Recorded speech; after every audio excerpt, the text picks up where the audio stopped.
Donc là, je passe la parole à Serge Deleu, des organismes sociaux, et après, ça sera le copain qui est pas devant, mais derrière, là. Voilà.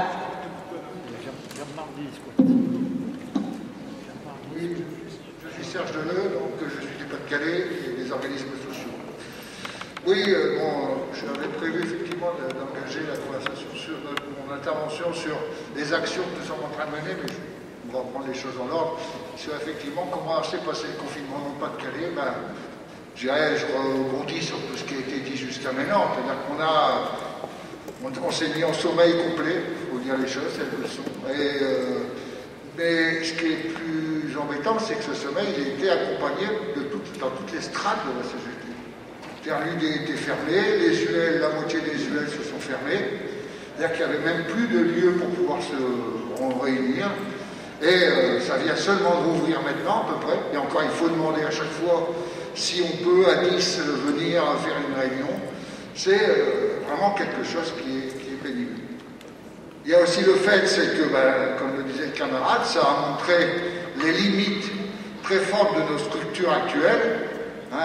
Tout le monde constate que les UL, ça roule plus ou moins bien, certaines UD c'est mieux que d'autres, mais dans le même temps, le problème organisationnel de la CGT, il est de A à Z, et le Covid a développé et a montré effectivement les choses telles qu'elles devaient. Aujourd'hui, on a relancé l'USR, on refonctionne, on a des gros problèmes avec les sections multipro en particulier, où on a effectivement des gens très âgés qui ont peur, il faut dire les choses, elles ont peur. On a aussi le problème aussi des camarades qui ne veulent pas se déplacer. Moi aujourd'hui je suis ici parce que mon secrétaire de l'USR ne veut pas se déplacer. Rien que l'idée de prendre le métro, c'est radical pour lui. Donc on est dans une situation où effectivement à un moment donné, ça fonctionne, mais ça fonctionne sur une jambe. On a aussi beaucoup de mal à organiser les choses. Alors on a pris un sujet pour pouvoir organiser. Après-demain, on a une réunion à Burbure où on a essayé de convoquer un maximum de camarades retraités, mais on ne savait pas trop sur quel point les faire. Donc là, on va le faire sur effectivement les questions de la dépendance. Donc on a mis à l'ordre du jour effectivement le point de la dépendance pour qu'on ait une certaine pédagogie, une certaine attraction à cette réunion. Pour l'instant, on a une cinquantaine d'inscrits. Les autres années, on tourne autour de 100, 120 inscrits sans problème. Alors, en ce qui concerne les revendications, on a un gros problème qui s'est déclenché dans le Pas-de-Calais, c'est la fermeture des permanences CARSAT. C'est-à-dire qu'on a effectivement 11 fermetures de permanences CARSAT dans notre département, et on a engagé effectivement une lutte, mais qui est portée actuellement que par les retraités. Alors, c'est un comble. Mais nos camarades des organismes sociaux un peu, mais c'est surtout les retraités aujourd'hui, et en particulier autour de Béthune, qui effectivement travaillent sur ces sujets, parce que 4 des 11 sont autour de Béthune, sur effectivement la ronde qui est la fermeture, avec effectivement un travail qu'on fait avec la presse, avec effectivement un certain nombre de choses. Donc ça va être une vraie lutte, parce que derrière de cela, on vient nous amener effectivement les solutions qu'amène le gouvernement suite à la fermeture des permanences CARSAT, c'est-à-dire les PIPS, c'est-à-dire les maisons qui vont regrouper et qui vont remplacer, à les écouter, l'ensemble des services qu'on va amener demain aux retraités, tout ça basé autour de la nouvelle technologie et de tout ce qui est fait. Donc on est en train de se mobiliser pour montrer que seul l'humain pourra effectivement être réponse à ce qu'ont besoin les gens sur ces questions de retraite et d'autres. En sachant qu'on a effectivement toujours mis l'humain au centre de notre activité, j'ai oublié de le dire tout à l'heure, pendant le confinement, quand même, nous avons réparti l'ensemble de nos adhérents sur les quelques militants que nous sommes, et nous avions mission de les contacter une fois tous les 15 jours pour effectivement entretenir par téléphone un contact, et ça a été apprécié. Le deuxième point qui est important, c'est le vieillissement de nos camarades. On a de plus en plus de camarades qui approchent les 80 ans, avec effectivement des difficultés liées au vieillissement, et on n'arrive pas à les remplacer. On ne trouve pas de militants. On ne trouve pas de militants aujourd'hui pour effectivement reprendre, je dirais, ces activités. Et souvent, en plus, quand ces camarades-là partent ou arrêtent, ben, ils entraînent avec eux, parce que c'est de l'amitié, de la camaraderie qui fait que quelques adhérents sont avec eux, parce qu'ils les connaissent depuis des années, puis les choses se renouvellent. Le dernier point, ben, il est l'actualité, c'est qu'on va devoir se mettre en route avec le camarade de chez Bridgestone, qui est dans notre secteur, qui est Béthune, et où il y a une section de retraités intéressante. Il y a des anciens camarades actifs, qui sont aujourd'hui des retraités, mais qu'on ne voyait pas trop, j'espère qu'on va les voir, qui étaient des grands militants, il faut dire les choses, parce que Bridgestone, ça a été un fief de la CGT pendant des années et des années, et il y avait des batailles très dures qui ont été menées dans cette entreprise. Les camarades sont partis en retraite, ou certains sont des élus, certains sont devenus. On va voir aujourd'hui, dans cette lutte qu'on va engager, ce bras de fer qui va être engagé pour maintenir 850 emplois dans notre bassin, et avec tout ce qui la conséquence que ça aura derrière, on est sur une base de 1500 emplois aujourd'hui sur le tapis, on a effectivement là le moyen. On va voir, c'est pas garanti d'avance. Hein. Il y a une semaine qu'on tourne en contact et autres, et que ce soit au niveau de l'UD, que ce soit au niveau de l'UL de Béthune, c'est pas garanti qu'on soit capable aujourd'hui de mobiliser une CGT pour retourner effectivement une situation. Donc j'ai l'impression USR Drôme. Simplement pour revenir sur ce qui s'est passé par rapport au confinement, savoir quand même que la première réaction qu'on a eue, nous, dans la Drôme, avec l'Union départementale et l'USR, c'est comment on fait fonctionner la CGT. On avait, donc, avec le confinement, un certain nombre de camarades qui étaient dans des villes ou des villages, avec non seulement le confinement, mais avec des couvre-feux. Valence, c'était 19h, 6h du matin, impossibilité de sortir. Sinon, 135 €. Maire de Valence. Et si je prends par exemple, pour ceux qui connaissent Cré, avec Mariton, on connaît le député Mariton, lui, quand il a fallu distribuer sur le marché, par exemple, un tract qu'on avait conçu, les camarades, ils ont pris 30 € parce qu'ils discutaient avec des personnes. Il y avait mis un flic à l'entrée du marché et un flic à la sortie. Ça veut dire que ça pénalise, bien entendu, un certain nombre de copains qui voulaient travailler CGT. Ça, la question qui a été posée. Deuxième chose qu'on a fait avec l'idée, c'est de dire, bon, on va travailler par vidéoconférence. On a fait des vidéoconférences, bien entendu, pour ceux qui avaient le matériel adéquat, hein, parce que tout le monde n'a pas, notamment chez les retraités. Mais la moyenne chez les retraités qu'on a eu on a fait 4 vidéoconférences, on avait 18 retraités qui étaient en permanence en vidéoconférence. Ce qui nous a permis de travailler sur les tracts, parce que bon, la CGT n'était pas avare de ces tracts, hein, puisqu'on a reçu pas mal d'informations. Et on avait un camarade dans DIWA qui était imprimeur et qui lui travaille seul, qui a pu nous imprimer les tracts, ce qui permettait que quand on allait promener le chien, parce qu'on avait 1 heure pour le promener, de le mettre dans les boîtes aux lettres. Donc c'était quelque chose qu'on pouvait faire. Ça a amené une activité CGT qui était quand même assez, voilà, prend libre en main, mais bon, avec même une petite activité. Après, ça a été le déconfinement, c'est-à-dire comment on recommence à travailler CGT.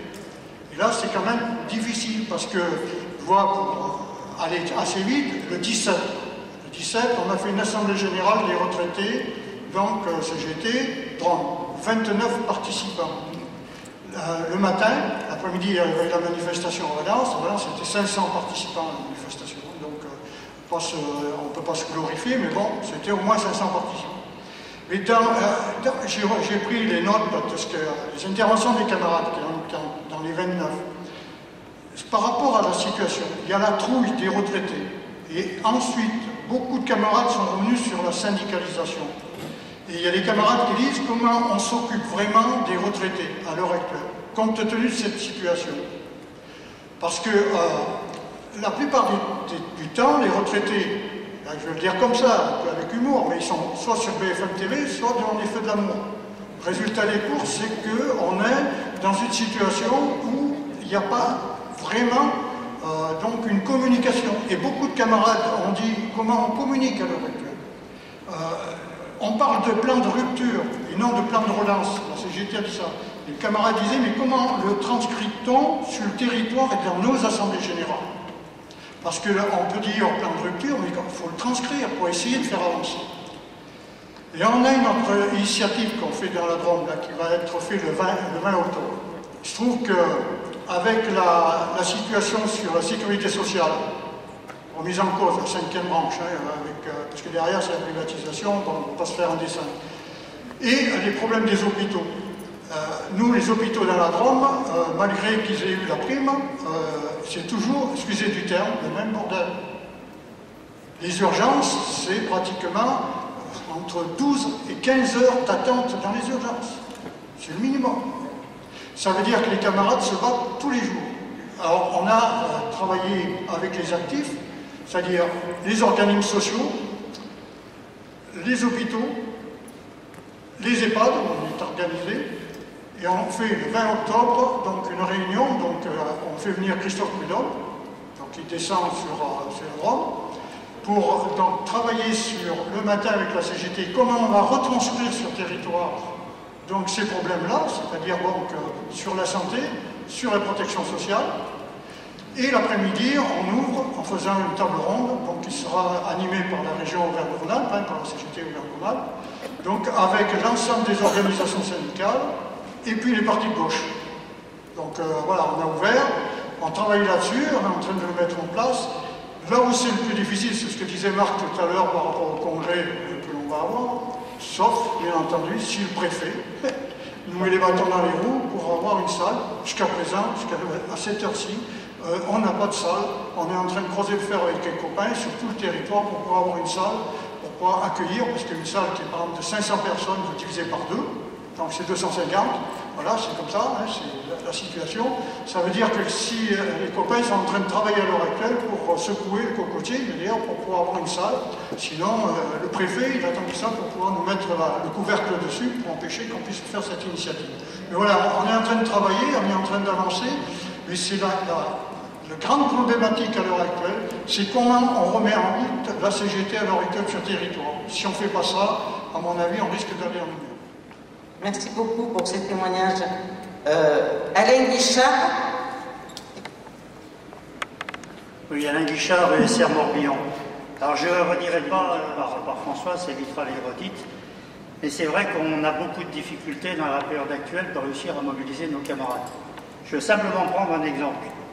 On avait décidé de distribuer le 4 pages, ce n'est ni aux retraités ni aux salariés de payer la crise du coronavirus. J'ai envoyé un message pour demander aux camarades d'être présents le 17 pour distribuer le tract. Ben, je ne vous raconte pas le succès que j'ai eu. 3 camarades qui ont donné leur accord, dont un qui n'est pas membre du conseil départemental. Il n'y a que les autres, au mieux ils étaient là, au pire ils ne sont même pas venus à la manifestation du 17 septembre. Alors certes, un certain nombre ont des raisons, y compris de santé, hein, pour ne pas être présent, mais on voit bien qu'on a quand même de sérieuses difficultés pour mobiliser les camarades, aujourd'hui. Je crois que c'est un élément important parce que, incontestablement, il y a vraiment besoin de porter la bataille aujourd'hui. Je pense en particulier sur la question de la revalorisation de nos retraites. Je pense sur ce qui est en train de se dessiner. Marc y a fait allusion avec le rapport Vachet, qui effectivement prévoit d'un côté de nous aligner au niveau de la CSG sur celle des actifs, et de l'autre côté, effectivement, de diminuer les 10% que nous avons aujourd'hui pour le calcul de nos impôts. Ça serait 5%. Mais rien ne dit, c'est parce que ça fait quand même là aussi des années qu'ils ont la volonté de supprimer purement et simplement les 10%. Donc on ne sait vraiment pas où on va. Alors le gouvernement a beau dire il n'y a pas d'augmentation des impôts, mais si on diminue effectivement, si on fait sauter même ne serait-ce que 5%, nous allons tous avoir, sauf ceux qui sont imposables, mais tous les autres, nous aurons effectivement une augmentation de nos impôts. Alors c'est vrai que le gouvernement a donné 10 milliards par an aux entreprises, diminution d'impôts, il faut bien qu'on les fasse payer à quelqu'un. Hein, il a beau dire qu'effectivement tout ça se fera sans augmentation d'impôts, je ne sais pas où ils vont trouver le fric pour pouvoir compenser les 10 milliards. Je rappelle quand même que sur ces 10 milliards, c'est une grande partie qui va venir en déduction sur ce qui étaient les successeurs de la taxe professionnelle, qui déjà avait accordé 10 milliards par an de diminution d'impôts aux entreprises à ce niveau-là. Dernier élément que je voudrais indiquer, c'est effectivement sur le rappel de CSG. Alors c'est vrai qu'il y a eu beaucoup de bruit sur la question des 212 000 apparemment qui seraient concernés. Le gouvernement aurait décidé finalement de ne pas faire le rappel. Cela étant, ça renvoie aussi, pourquoi on est dans cette situation, sur l'espèce de mécanique qu'ils ont mise en place pour le faire, c'est les 2 années de référence qui effectivement, quand on dépasse, qui fait que si on passe de 3,8 à 6,6 ou 8,3, il faut qu'il y ait 2 années de dépassement, donc c'est effectivement un bins un peu épouvantable, et comme dans les organismes qui sont chargés de ça, c'est comme dans l'ensemble des organismes publics qui sont en charge de cet ensemble de dispositifs, les suppressions d'emplois font qu'aujourd'hui c'est dans une situation très très compliquée. Dernier point que je voudrais indiquer, c'est effectivement sur la sécurité sociale. Moi je partage aussi ce qu'a dit Françoise, il ne faut pas que ça soit simplement une commémoration, c'est vraiment la bataille, et je pense que c'est le point, le lien avec justement l'histoire de la prise en charge de la perte d'autonomie par l'assurance maladie et pas par la 5e branche, qui doit nous permettre effectivement de continuer à se battre sur ce terrain-là. Alors j'avoue que j'ai une interrogation, je sais qu'il est prévu une initiative à Saint-Étienne, à ma connaissance, avec notre comité régional Auvergne-Rhône-Alpes. Je n'en entends pas beaucoup parler, puisque c'est effectivement à cette occasion que devrait être installée une plaque à l'École nationale de la sécurité sociale pour Ambroise Croizat. J'avoue qu'on n'entend pas parler du tout, donc je ne sais pas comment effectivement on se situe par rapport à ça.